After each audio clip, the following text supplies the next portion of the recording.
Na palestra de hoje, a gente vai ver técnicas para o estudo das células, porque células são extremamente pequenas, então a gente vai fazer o uso do microscópio. Olá pessoal, tudo bem? Eu vim aqui hoje para falar para vocês sobre o estudo das células. As células são organismos extremamente pequenos que a gente não consegue observar o olho nu. Então, para isso, existe uma técnica que é a tal da microscopia. E tem um aparelhinho que depois vocês vão ver comigo, que é o tal do microscópio e as partes desse microscópio. Então, primeiramente, para estudar seres extremamente pequenos, né, que não dá para a gente observar o olho nu, existe uma escala, só para vocês terem uma ideia do tamanho, da dimensão dos organismos, da parte da célula, o que tem dentro da célula e até seres menores ainda, tá?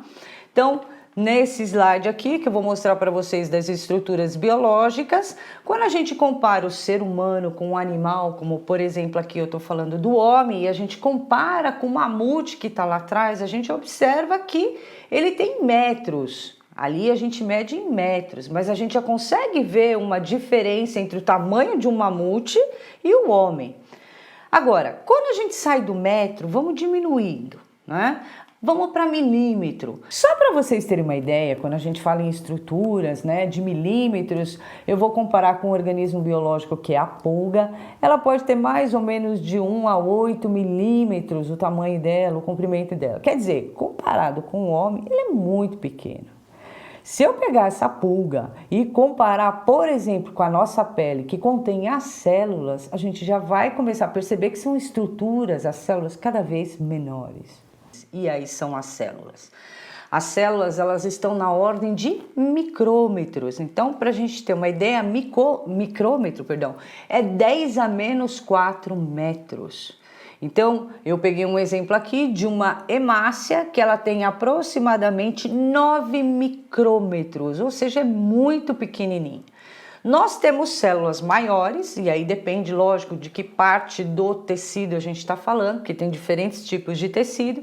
Essas células vão variar em tamanho, vão variar em forma e vão variar em função. Aqui eu peguei uma célula do sangue, que é um glóbulo vermelho, mas se a gente pegar, por exemplo, uma célula do tecido nervoso, elas têm quase 50 micrômetros ou mais. Então, isso é só para vocês terem uma ideia que o tamanho das células também pode variar. Tem organelas e estruturas que aí já estão dentro das células, né? Então, só para a gente ter uma ideia de como isso vai diminuindo, está dentro da célula.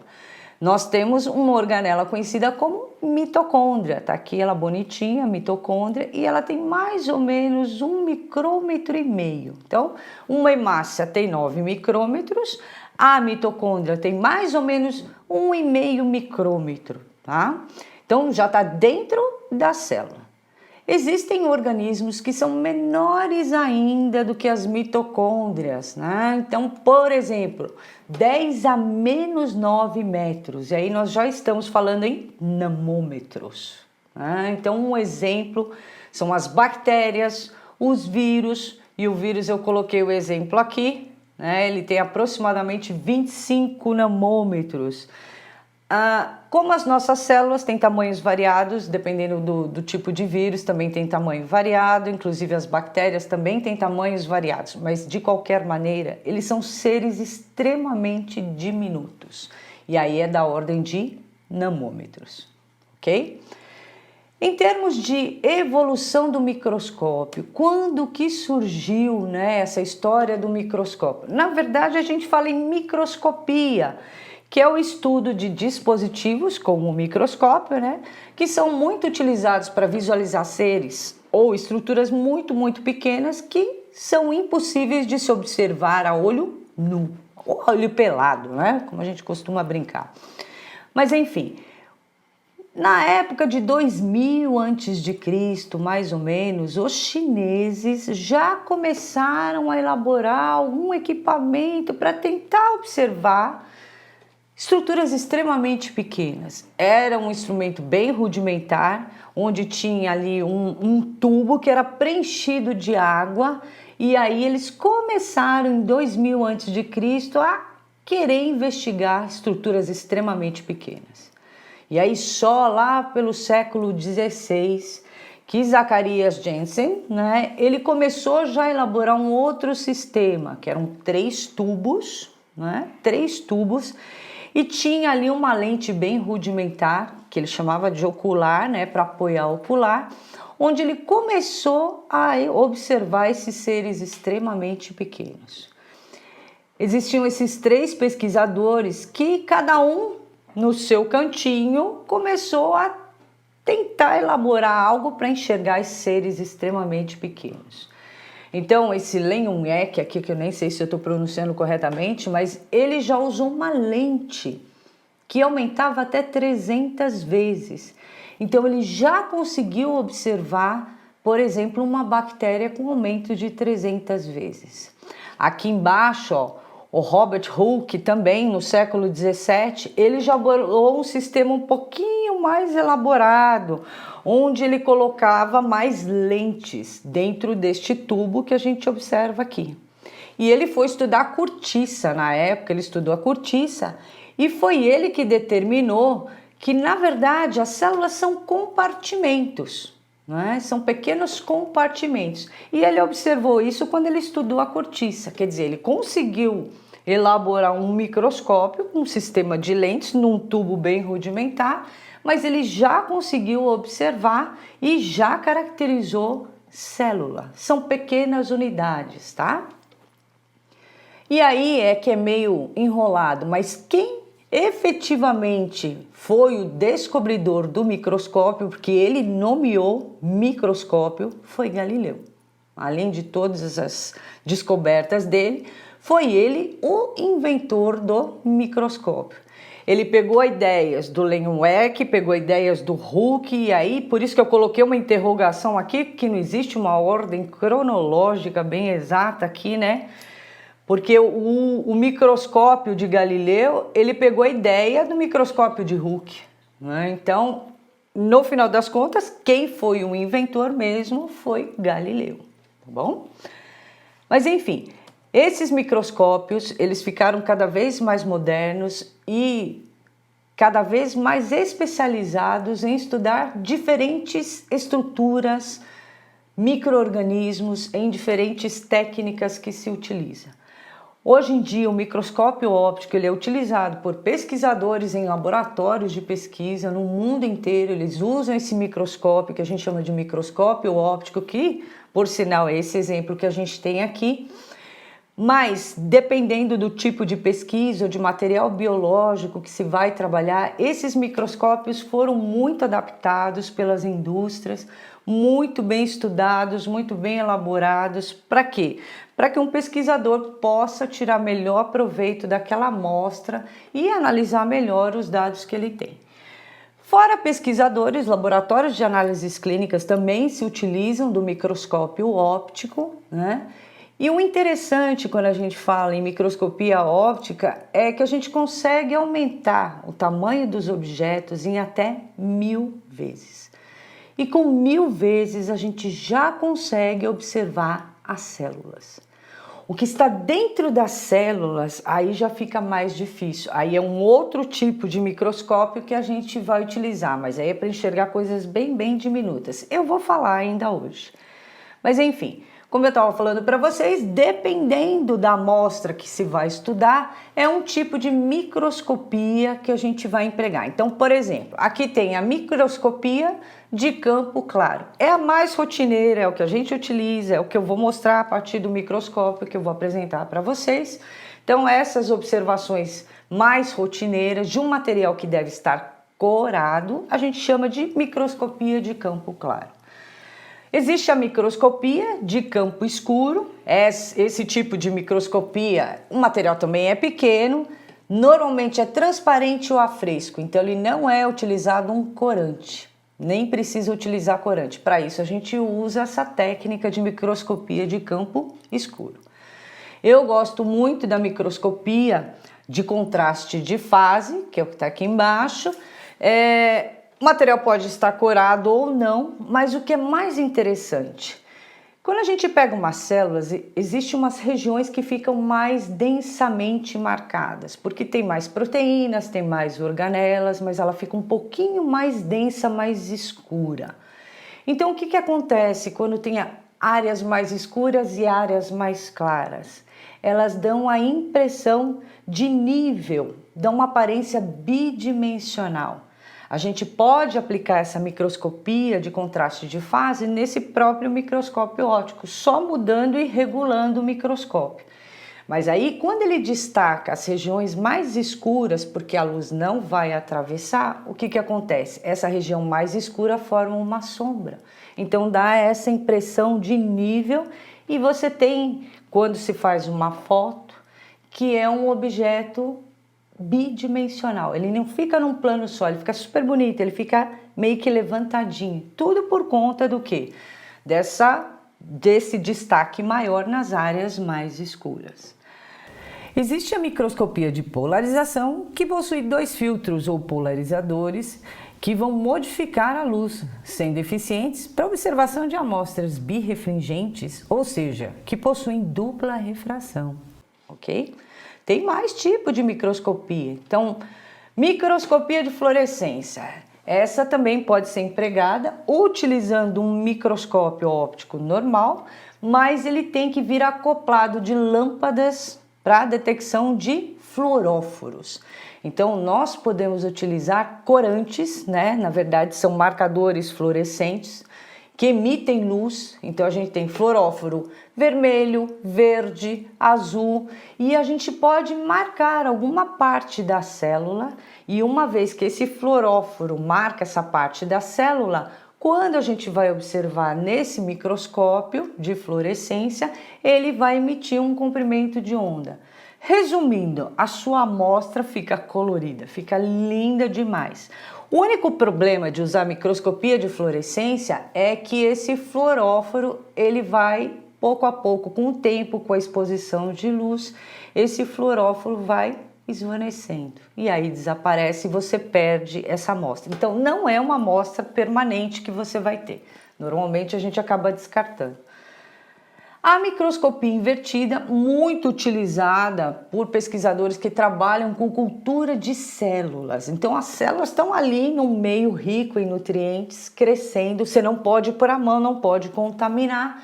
Ela tem que estar numa plaquinha de Petri, e aí esse microscópio ou a microscopia invertida, a objetiva vai ficar ao contrário, vai ficar embaixo, para evitar o máximo de contato possível com aquela amostra. Por quê? Porque não pode contaminar, não vai poder destruir aquilo, né? Então, esse microscópio aí, ele tem as objetivas invertidas, que a gente chama de microscopia invertida, porque tem sempre um material que está condicionado em um recipiente. O último deles, em termos de evolução, é o top de linha, é a microscopia confocal a laser. Essa é bem interessante também. O microscópio é caro? É caríssimo, mas é de ponta. Pode ser qualquer tipo de amostra, mas ela tem de ser corada. Esse é o interessante. Pode usar um fluoróforo ou corantes normais. Mas quando você coloca essa amostra no microscópio, o que acontece? Ele está acoplado a um software, então você tem que saber mexer nesse computador. Por quê? O interessante é que a luz que vai ser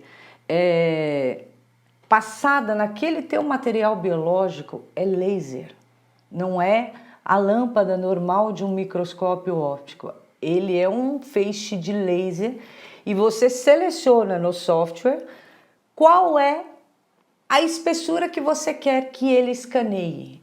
Então, se você tem, por exemplo, uma célula com 30 micrômetros mais ou menos, e você seleciona que o laser vai passar numa espessura de 1 micrômetro, ele vai passar exatamente 1 micrômetro e gravar essa imagem dessa espessura. Aí você fala assim, agora quero 4 micrômetros, então ele faz maior. E ele pode fazer todo fatiado, descendo de 1 em 1 micrômetro. O interessante é que ele separa, ele armazena todos esses escaneamentos, esses fatiamentos que o laser faz, e no final você pode compor essas imagens fatiadas para você ter uma visão tridimensional. É uma das coisas mais lindas. E detalhe, colorido. Então, muitas vezes, quando a gente tem análise de amostras, fica uma célula em cima da outra. E a gente é capaz, então, de isolar esta célula, por exemplo, uma célula aqui em cima, nós somos capazes de isolar só essa célula, porque pediu para o computador, o laser, na verdade, escanear, e você sabe exatamente que aquela marcação que você está vendo está nesta célula de cima e não na célula de baixo, porque ele vai fatiar cada uma dessas células. Então, essa microscopia confocal hoje no Brasil, já existem vários centros de pesquisa que possuem esse tipo de microscópio confocal. Como a emissão de luz é laser, não é essa luz normal, é emissão de laser, o local onde você vai estudar, onde ele tem que ficar condicionado, esse microscópio, ele tem que ficar mais ou menos assim, menos de 20 graus. Então tem que ficar bem frio, porque senão o laser vai esquentar muito. Então a gente tem que ficar num local todo agasalhado, para vocês terem uma ideia, porque faz muito frio nessa sala e não tem como não deixar ele tão frio assim, tá bom? Bom, esses tipos de microscopia, essas técnicas que a gente utiliza é para observação das células, né? E aí vocês vão falar, ah, mas só para olhar a célula? Não, o que os pesquisadores fazem? Eu, normalmente, quando utilizava do microscópio, é porque eu marcava alguma proteína específica que eu queria olhar dentro de uma célula. Então, eu queria saber se aquele tipo de tecido, ele tinha aquela proteína que eu estava investigando. Porque nem todas as proteínas, né, nós temos mais de 10 mil tipos diferentes de proteínas, mas elas não estão em todas as células. Eventualmente existem algumas proteínas que são exclusivas de algum tipo celular, né? Então, na verdade, a gente não fica só para ver a célula, a forma da célula. No início, com certeza. Mas quando a gente parte para uma área de pesquisa, por exemplo, aí você vai especificar mais um tipo de tecido, né? Eu estudei muito tecido nervoso, então determinada área do cérebro tem um tipo de proteína, outro grupinho lá no cérebro tem outro tipo de proteína, então isso serve também para a gente poder caracterizar a distribuição de determinados tipos de proteína dentro do sistema nervoso. Isso é só para vocês terem uma ideia. O limitante, quando a gente fala em microscópio óptico, é porque você consegue aumentar até 1000 vezes. Até 1000 vezes a gente consegue observar. Usando um marcador, a gente consegue determinar que tipo de célula tem aquela proteína, por exemplo. A forma daquelas células, o tamanho daquelas células, a quantidade de células que tem aquela mesma proteína. Isso é só para exemplificar. Porém, a gente não consegue observar a intimidade da célula, ou seja, as organelas e estruturas que eventualmente, vou até dar uns exemplos, a mitocôndria, o retículo endoplasmático, ribossomos, por exemplo, a gente não consegue observar com microscópio óptico comum. A gente só vai conseguir observar isso quando for para um microscópio eletrônico. Aí é outra história. Aqui eu pus uma imagem para vocês terem uma ideia do tamanho de um microscópio eletrônico. Ele tem um tipo de um tambor enorme, que é onde tem o feixe de elétrons, que vai ser a nossa fonte de luz. É um feixe de elétrons. Com ele, a gente consegue aumentar o tamanho dos objetos, o tamanho das estruturas em até 30.000 vezes. Olha só, o microscópio óptico a gente pode aumentar até 1000 vezes. Um microscópio eletrônico a gente aumenta até 30.000 vezes. Então dá para enxergar a intimidade da célula que tem lá dentro do citoplasma dela. Lá no colégio, na época que vocês estudaram a célula, que tinha aquelas organelas com aquelas formas assim, que nem, por exemplo, eu mostrei a mitocôndria, um exemplo delas. Você fala, nossa, mas como é que os caras sabem que a mitocôndria tem essa forma? Duas membranas, né? Uma interna e uma externa. Graças ao estudo da microscopia eletrônica. Então, com isso a gente tem uma ideia dessas estruturas dessas organelas que tem dentro da célula. Lógico que tem outras partes da célula que não são observadas com microscópio eletrônico, mas pelo menos de tudo que a gente já estudou de células, 30 mil vezes dá para enxergar muito bem a intimidade dessa célula. O único fator limitante quando a gente utiliza a microscopia eletrônica é o que eu normalmente senti falta, é que não é colorido, é tudo em branco e preto. É tudo em branco e preto. Hoje a gente olha na internet, você vai investigar, você vê diferentes cores ali, mas é porque o pessoal que põe a coloração, porque a imagem que a gente obtém é sempre em branco e preto, tá?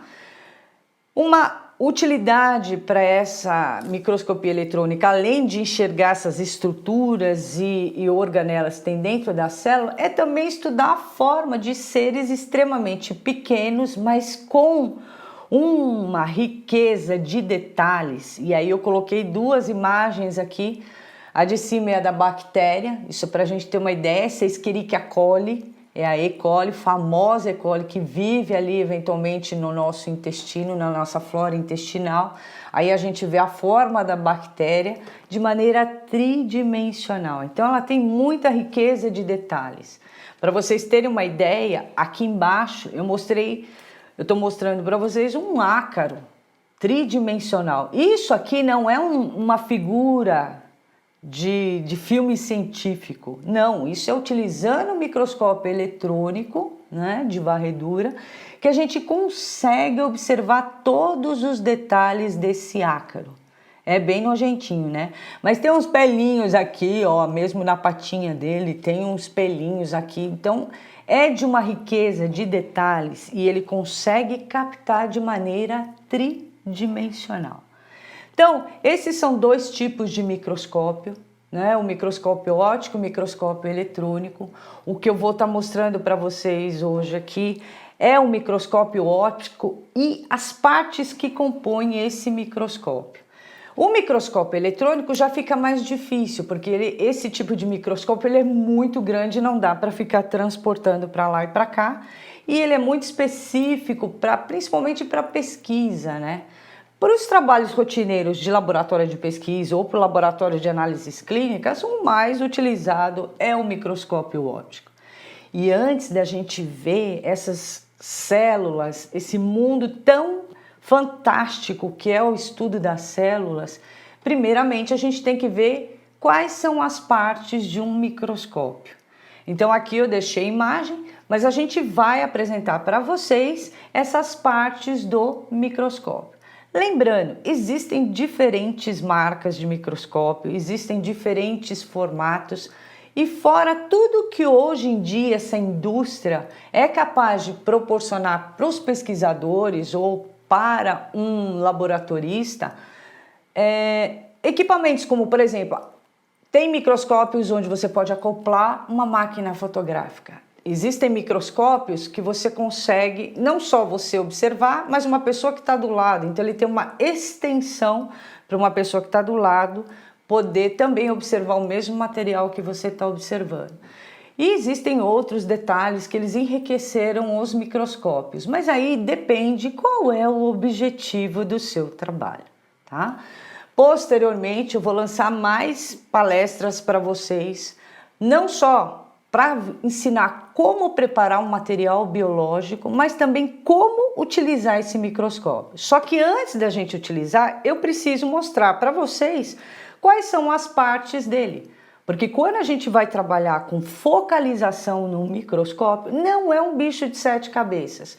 Mas eu vou estar falando, não precisa mexer a platina, não precisa mexer no micrômetro, no macrômetro. Ora, se você não sabe qual o nome das estruturas do microscópio, fica difícil de entender todo o procedimento que a gente emprega para focalizar uma lâmina no microscópio. E isso a gente vai ver posteriormente. Então, vamos ver agora quais são as partes desse microscópio. Depois eu volto para mostrar para vocês como é que fica uma imagem no microscópio, só para vocês sentirem um gostinho do que é observar uma célula ali em uma lente. Vamos lá, pessoal? Então vamos ver os componentes de um microscópio óptico. Então, para ficar mais didático, eu vou separá-lo em duas partes. A parte onde a gente tem os componentes estruturais e a parte onde a gente tem o sistema de lentes ou a parte óptica do microscópio. Então, a parte estrutural, nós temos este componente, que é o braço, que é por onde a gente transporta o microscópio. Ele está apoiado em uma base. Essa base, ela é muito pesada, que é para deixar o microscópio bem estável quando a gente está estudando alguma amostra. Então, ele é bem pesado mesmo, por isso que a gente tem que ter um braço mais longo, né? Que é para poder transportar ou deslocar o microscópio. Aqui, nesta regiãozinha, a gente tem a platina, que é o local onde nós vamos apoiar o nosso material biológico. Material biológico, para ser observado em um microscópio óptico desse tipo aqui, a gente utiliza uma lâmina. Essa lâmina vai conter um material preparado, ele é coberto com uma lamínula e pode ser um material permanente ou não. Normalmente no laboratório de pesquisa a gente usa material permanente, então é colocado uma lamínula e esse material fica guardado para o resto da vida. Esta lâmina vai ser apoiada nesta platina aqui. E para prender a lâmina, para ela não ficar se mexendo, não ter nenhum tipo de deslocamento, tem uma garrinha aqui que a gente chama de presilha. Esta presilha, ela serve para quê? Para fixar a lâmina, que a gente vai condicionar aqui, e ele fica bem firme, o material biológico aqui na platina, ok? Bom, tem a platina, a presilha, o braço, a base. Esta platina, ela é deslocável, então a gente pode mover, ó, tem esse botãozinho maior aqui e o menorzinho. Esse botãozinho maior, olha, ele desloca a platina para frente e para trás. E o botãozinho menor desloca para a direita ou para a esquerda. Isso dá uma liberdade para a gente analisar a lâmina toda. Com o tempo, a gente vai pegando prática de deslocar para a direita, para a esquerda, para frente e para trás, tá? Mas isso permite que a gente consiga investigar todo o material que está colocado nessa lâmina aqui, ok? Então, esses dois botõezinhos aqui servem então para deslocar a platina e com isso a gente consegue observar melhor a nossa amostra na lâmina. Tem um outro componente do microscópio que é estrutural, é esse botão maior e tem um menorzinho. Ele tem dos dois lados do microscópio, ele está localizado aqui na base do braço do microscópio. Esse botão maior nós chamamos de macrométrico e o menorzinho é o micrométrico. Vocês vão entender para que serve esse botãozinho macrométrico. Então, ó, eu estou movendo esse macrométrico, então o que ele está fazendo? A platina está subindo ou a platina pode descer, que é para aproximar a tua amostra biológica da lente que está aqui. Então, o macrométrico, ele faz movimentos mais rápidos, mais grosseiros, para cima ou para baixo, tá?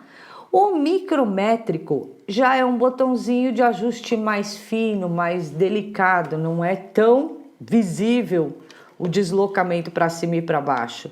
Aqui no micrométrico ele faz movimentos muito sutis, muito delicados, que é a hora que a gente vai dar um foco melhor na nossa imagem. Então a gente usa um micrométrico, ok? Então estes são os componentes estruturais do microscópio. Bom, então agora a gente vai falar dos componentes ópticos do microscópio. Esse microscópio, ele contém duas oculares, vou até tirar uma aqui, duas oculares, né? Por isso que a gente chama esse microscópio de microscópio binocular, porque existem microscópios que só tem uma ocular. Essa ocular aqui, ela tem lentes dentro, tá certo? Não dá pra gente ver muito bem aqui, mas tem lente aqui dentro dessa ocular e ela aumenta o tamanho da nossa amostra em 10 vezes, tá? Então, neste caso, tem duas oculares, por isso é um microscópio binocular. O interessante é que no microscópio binocular nós podemos afastar as oculares, porque cada pessoa tem uma distância de uma pupila para outra diferentes. Então aqui somos capazes de ajustar a distância do olho de quem está utilizando o microscópio, só afastando ou aproximando essas oculares aqui. Isso vai ser importante, por quê? Porque aí você consegue enxergar uma imagem só. Se você não ajustar a distância da sua pupila para as oculares, você vai ver duas imagens. Então, às vezes as pessoas preferem um microscópio monocular, que só tem uma ocular, que aí não tem o problema de ficar vendo duas imagens, tá? Bacana que aqui existe um sistema de marcação que você pode ajustar aqui e cravar, ele tem uma numeração aqui, você crava, por exemplo, para a distância da minha pupila, aqui está marcando 64. Então eu gravo isso, e aí se outra pessoa mexer no microscópio, a hora que eu for observar minha amostra, eu já coloco ajustado aqui para mim. Mas enfim, aqui então a gente apoia esse primeiro sistema de lentes que são as oculares. Aqui embaixo a gente observa outro sistema de lentes. Essa estrutura, ela gira. Isso aqui é chamado de revólver. Ela gira tanto no sentido horário quanto no sentido anti-horário. A gente pode girar. E aqui é onde a gente tem as objetivas. Agora é legal, porque é aqui que vai aumentar mais um pouco a sua imagem. Eu vou até tirar uma das objetivas daqui, só para a gente ter uma ideia, né? Estarrachei. Cada uma dessas objetivas, ela vem com uma série de especificações, mas o interessante é você olhar esse númerozinho aqui, ó, 4 vezes. O que significa? O sistema de lentes colocados aqui, ela vai proporcionar um aumento de 4 vezes para essa objetiva aqui. Ué, mas tem 4 vezes aqui e 10 essa daqui? Olha que legal. Quando a tua amostra passar por essa imagem aqui, eu vou até deixar de lado aqui, né? Quando ela passar, a imagem for refletida, passar pela objetiva de 4 vezes, você vai observar a tua amostra aqui nas oculares e ela aumenta 10 vezes. Então, eu vou ter um aumento de 4 vezes 10. Então, vou aumentar o tamanho da imagem ou o tamanho da tua amostra em 40 vezes. Cada uma dessas objetivas, ela vem com uma especificação. Então, a seguinte aqui, ó, aparece o número 10. Eu tenho aqui esse aqui acho que é 25, aumento de 20 vezes. Aqui é um aumento de 40 vezes. Existem revólveres que cabem 5 objetivas. Esse meu microscópio aqui cabem 4. Essas objetivas podem ser compradas separadamente. O máximo que eu tenho de aumento é de 40 aqui, que quando multiplicado pelo aumento de 10 da ocular, vai me dar um aumento de 400 vezes. Tem uma outra objetiva que é de 100 vezes. Então, a gente consegue aumentar o tamanho da imagem até 1000 vezes, que é o que eu falei no começo da apresentação para vocês, tá? Então, essas são as objetivas. É outro sistema óptico do microscópio. Tem uma outra estrutura, eu vou tirar essa lâmina daqui, que eu acho que fica mais fácil de visualizar. É o tal do condensador. Esse condensador também é um sistema de lâminas, e elas podem ser lâminas bicôncavas, e a mesma coisa serve para as oculares e as objetivas. Mas no condensador, o que ele vai fazer? A luz que vai ser emitida da fonte aqui, ela entra pelo condensador. Quando ela entrar pelo condensador, ele tem a forma cônica, então ele condensa os raios de luz para que eles incidam diretamente na sua amostra. Então, tem aqui o condensador, tem microscópios que a gente consegue ajustar esse condensador para ele subir, ele descer. Ele tem aqui uma chavinha bem embaixo, tá certo?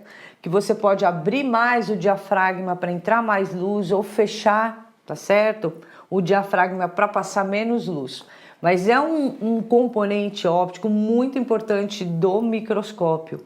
Quando vocês veem lâminas super bonitas, fotografadas, principalmente nos livros didáticos, a gente tem que fazer toda uma calibração justamente desse diafragma do condensador para que você obtenha uma iluminação máxima e perfeita sem espalhar a luz da sua amostra, ok? Finalmente vem a fonte de luz, que está aqui embaixo. Nesse microscópio, que existem vários tipos de microscópio óptico com diferentes designs, né? Aqui, esse microscópio óptico, a lâmpada eu acendo aqui atrás, na porção posterior, na base do microscópio. Vou até acender a luz. Ai, que lindo! Então, ó, a luz é emitida aqui, entra no condensador e a gente consegue ver aqui a luzinha do microscópio. Agora, esses microscópios todos, eles vêm com um sistema de ajuste da intensidade de luz, para passar mais luz ou menos luz. No meu caso, desse microscópio, a intensidade de luz está aqui na base do lado esquerdo do microscópio, ou nessa regiãozinha aqui. Então, a gente consegue ajustar a intensidade de luz. Passa mais luz ou passa menos luz. Então, pessoal, estes foram os componentes do microscópio. Aqui a gente tem uma imagem, tá? Para mostrar todas essas partes, está escrito, tem a legendinha bonitinha. E para uma próxima palestra, só para vocês terem ideia de como a gente consegue visualizar a imagem de um material biológico, de uma lâmina contendo material biológico, eu coloquei uma imagem aqui só para vocês morrerem de curiosidade. Essa é uma célula epitelial com aumento de 200 vezes, ok? Valeu, gente, até a próxima e um super beijo. Fui!